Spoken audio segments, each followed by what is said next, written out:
જય સોમનાથ 1955 થી યોજાતો કાર્તિક પૂર્ણિમાનો મેળો આ વર્ષે વરસાદના કારણે આજ રોજ ખુલ્લો મૂકવામાં આવ્યો છે।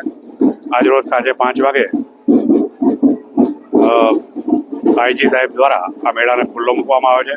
ખાસ કરીને આ કાર્તિક પૂર્ણિમાના મેળામાં મુખ્ય આકર્ષણો જેલના ભજીયા, સાંસ્કૃતિક કાર્યક્રમો, 200થી વધારે ખાણીપીણી વગેરેના સ્ટોલ, નાના બાળકો માટેની રાઇડ્સ, સરસ મેળો, ગુજરાત સરકારનો ઇન્ડેક્સીના પણ સ્ટોલ, એવા વિવિધ આકર્ષણો, સેલ્ફી પોઈન્ટો વગેરે મેળાની અંદર ગોઠવવામાં આવે છે।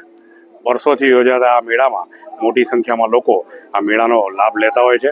રોજ રાત્રિના ગુજરાતના ખ્યાતનામ કલાકારો દ્વારા સાંસ્કૃતિક કાર્યક્રમોનું પણ આયોજન કરવામાં આવ્યું છે।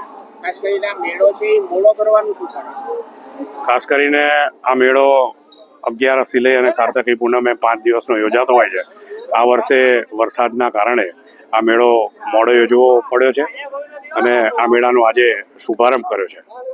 અમે સોમનાથ જે હર વર્ષે કાર્તિકી પૂર્ણિમાનો મેળો થાય છે એમાં એન્જોય કરવા માટે થઈને આવ્યા છે। મેળો હર વર્ષે તો કાર્તિકી પૂર્ણિમાનો થતો હોય છે, પણ આ વખતે વરસાદને કારણે થઈને થોડું લેટ થયું છે, એટલે ખૂબ સુંદર મેળાનું આયોજન છે।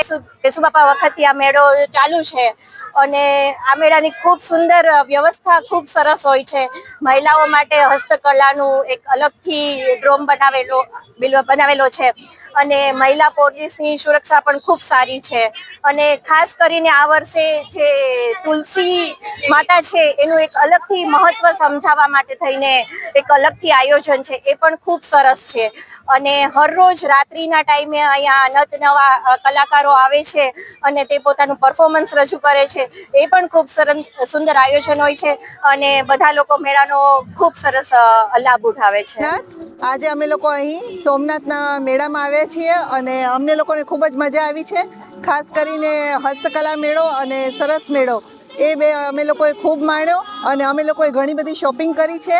અને મેળામાં જે હસ્તકળાના જે લોકોએ જે પોતાના હાથે બનાવેલી વસ્તુઓ રાખી છે એ ખરેખર ખૂબ જ સુંદર છે અને હું બધાને અપીલ કરીશ કે આપણે વોકલ ફોર લોકલને પ્રોત્સાહન આપીએ અને એ વસ્તુઓ ખરીદીએ। ખાણીપીણીના સ્ટોલ પણ બધા ખૂબ જ સરસ છે, ખૂબ જ સરસ આયોજન છે, ખૂબ જ સગવડ છે અને સિક્યોરિટીની પણ પૂરી જ ધ્યાન રાખવામાં આવી છે। અને હું આ માટે સોમનાથ ટ્રસ્ટને, મોદી સાહેબને ખૂબ જ કોંગ્રેચ્યુલેશન્સ કહું છું, થેન્ક યુ કહું છું કે પબ્લિક માટે આટલો સરસ મેળો ખુલ્લો રાખ્યો છે અને આ મેળામાં બધા એક વખત જરૂર આવો। જય સોમનાથ।